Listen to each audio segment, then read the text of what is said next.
No tere! Sulev küll lubas piinlikku momenti ja ütles, et tal pole midagi ütelda, aga ma pean üritama teda kuidagi sellega üle lüüa, et mul oleks veelgi vähem ütelda. Ega see oli natukene hirmutav küll, kui esitati kutse tulla siia, ei ma täpselt teadnud, mis asjake see on ja nüüd näeb see tõepoolest väga-väga loengu moodi välja, sest inimesi on palju, kõrvad õieli. Ole nüüd ja arva midagi. Mälestused, arhitektuur ja nii edasi. Mälestusi on teadagi mitu. Mõtlesin alguses, et katsuks kuidagi lühemalt hakkama saada, siis mõttes, et võtaks näiteks mingid ühe päeva mälestused. Viipasin Voorimehe, sõitsin natuke mööda Tallinna linna, et vaataks, mis meelde jääb. Et kui õhtuks on midagi meelde jäänud, siis on ju tegemist juba mälestusega. No mis seal oli? Tallinna linn oli nagu Tallinna linn ikka.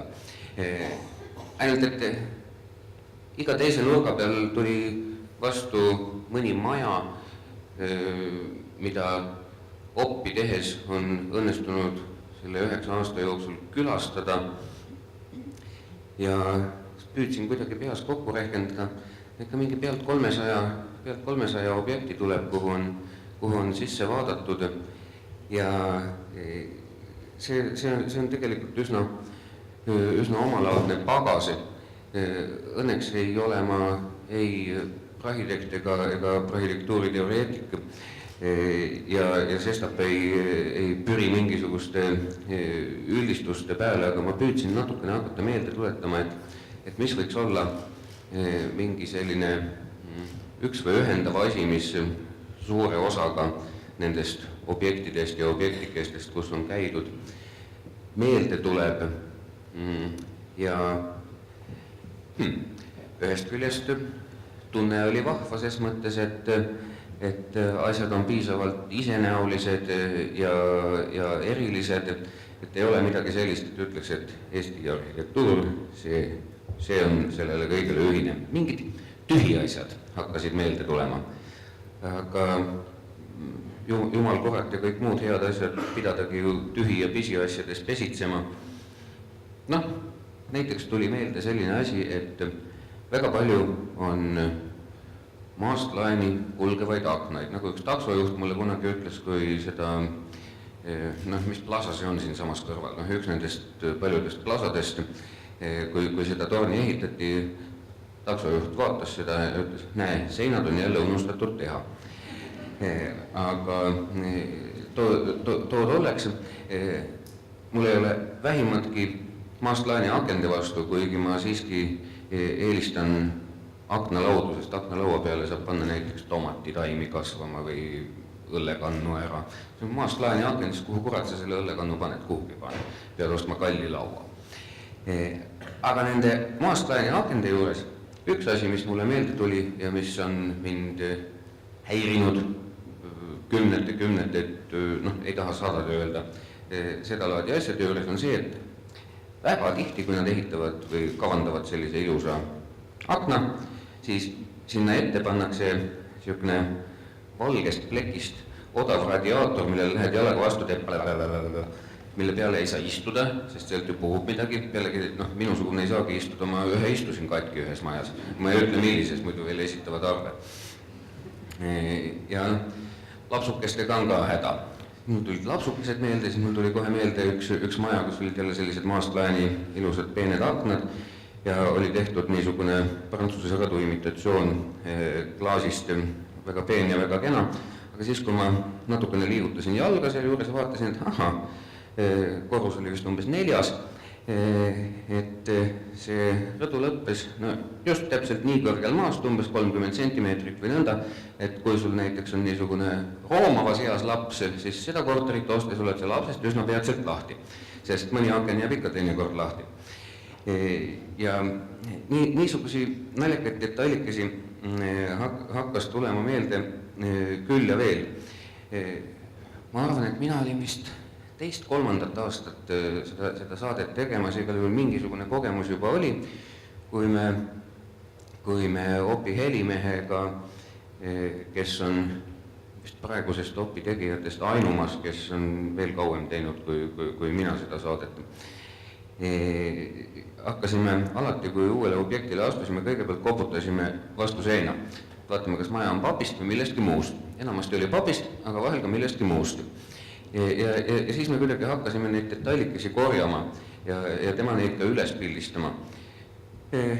Võib-olla on kunagi mõtet sellele materjalile sisse vaadata. Ma ei tea. Aga ühesõnaga jah, see minu lootus, et ma saan tänase päeva mälestustega hakkama, lõppes ikka sellega, et ma pidin hakkama pikemasse aega sisse vaatama ja igasugused asjad hakkasid meelde tulema puhtalt selle pärast, et ma mõtlesin, et sõidan taksomobiiliga mööda linna ja vaatan ja pagan võtaks, igas teises majas oled sees käinud. Ja siis hakkasid tulema hoopis teised mõtted. Ja välkloeng 9 minutit oli see, mida hää Margit mulle ütles. Ma mõtlesin küll, et ma ei ole kohanud ühtegi välku, mis kestaks 9 minutit. Võib-olla keravälk, mida vist viimaste andmete kohaselt peetakse kõrgpingeliseks plasmalahenduseks, aga ma ei ole sellest kindel, ma ei ole seda kohanud. Kui keegi on, siis võime keravälgu teemadel pärast edasi kõneleda. Aga siis ma mõtlesin välkloengu ja välgu kui sellise peale ei olnud mul kuskil täpselt järele vaadata, sest mul üldiselt mingid füüsikalaseid raamatuid väga palju kodus ei ole, aga nii paljukest, kui ma loodan, et õigesti mäletan, siis kui välk tekib, siis tema ei ole nagu mingi, kui sa lööd noa või sisse, siis nuga läheb ja teeb endale või sisse augu ja siis on seal, vaid kuidagi seal atmosfääris toimus see asi veidikene teistmoodi, et kõigepealt tekib see kanal välgu jaoks mingite mikro- või millisekundite jooksul ja alles siis see sädelahendus ja see ülikuum plasma hetkeks täidab selle kanali. Välgu uurijad vist kuidagimoodi juba tekitavad ise neid kanaleid, et kutsuda välk sinna õigesse kohta, et nad saaksid seal üht-teist mõõta ja niimoodi. Ma mõtlesin selle välgu peale ja kujutasin ennast korraks taevasse, siis tulid mul jälle meelde hea sõbra Arne Maasiku fotod, kus ta on näiteks Tallinna linna päris kõvasti õhust ja ülevalt pildistanud ja mõtlesin selle linna peale, ikka sealsamas taksoga ringi sõites, aga korraks mõtlesin, et ma olen selle üleval ja vaatan seda teistmoodi. Mis see Tallinna linn tegelikult on? Seal on vana linn ja ümber selle on mets, mille sisse on hajusalt pajutatud rajatisi. Ja kui kõrvalennukist välja ajad, siis võib-olla kostab kusagilt Jürgen Rooste hääl, sest see on hästi kõva. Ja nii ta on.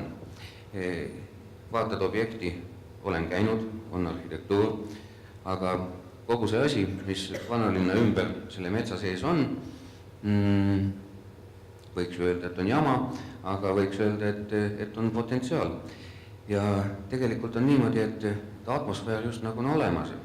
Need kanalid on ka nagu loodud. Ainult see sisemine sädelus ja see vaimline välk, too on veel löömata. Aga ma usun, et ta lööb. Ja kui me oleme täna siin, et lüüa hingekella tollele telliskividest ja mälestustest koosseisvale objektile, mille sees me hetkel viibime, siis tahaksingi loota, et me püstitame siia võimsa vaimlise piksevarda ja küll siis Jumal näeb ja ka müristab. Aitäh!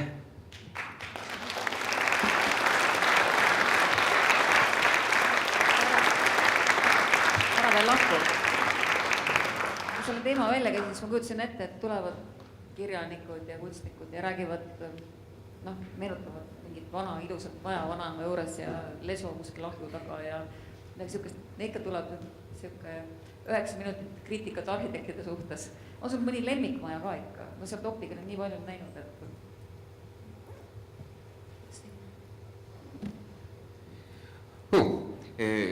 minu meelest ma ei olnud üldse eriti kriitiline. Kuidas on see liiga pikad aknad ja siis need radiaatorid Ei, ja aknalauda ei ole ja õllekannu pole kuskil panna? Ja... Ma mõtlesin, ma rõhutasin ka, et mulle tegelikult need suured aknad täitsa meeldivad. Ehk lapsed võtsid välja. Aga lihtsalt mingid detailid, mis hakkasid täiesti ootamatult meelde tulema, ma olin ise ka natukene ehmatanud.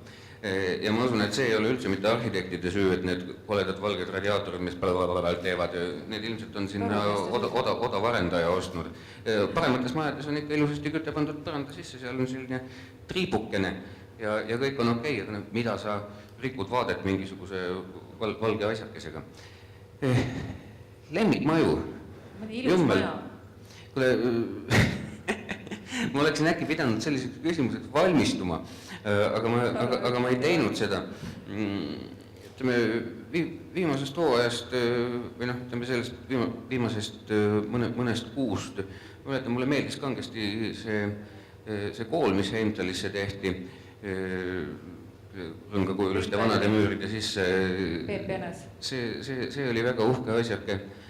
See oli vana müür ümber. Üldiselt ma vaatan, et kirjanikele vist rohkem meeldivad kõik vanad asjad. Aga seal oli väga kihvt uus lahendus ka sees. Ja samuti näiteks mulle hirmsasti meeldis too Tehnikaülikooli uus raamatukogu. Kui ma sealt esimesi kordi mööda sõitsin, siis ma mõtlesin, et kas tegemist on mingisuguse labori või tsehhi või mingi siukse asjaga, et niisugune must kast, kuhu terake valgust sisse ei paista, aga siis, kui sinna sisse läksid, en näe, eks ole. Kast on riidest ja sees on valgust küll ja veel. Raamatutest rääkimata, raamatuid oli palju ja neil oli isegi päris hea valik luuleraamatuid. Nii et seal loeks või ise. Oled sa mõnest arhitektuuriteosest luuletanud ka? Vaevalt küll. Praegu küll meelde ei tule. Kas kellelgi on küsimusi peale minu veel? Vaikus saanis. Kõigil on ammenda vastuse saanud. See on hästi eestipärane. Kui me Jürgeni ja Askoga käime luuletusi lugemas, seda me teeme siin umbes tunnikese 3 pärast, siis ja eriti kui on mingi selline nii-öelda jutuajamise osa ka, siis koolilapsi ehmatab alati rõõmsasti ära see, et me ütleme, et nüüd te peate küsimusest, muidu hakkame me teie käest küsima ja siis te alles näete. Aga siin on vanemad ja väärikamad inimesed, koolid on läbi käidud, sellega ei hirmuta, ei küsima teilt tühjagi. Aitäh!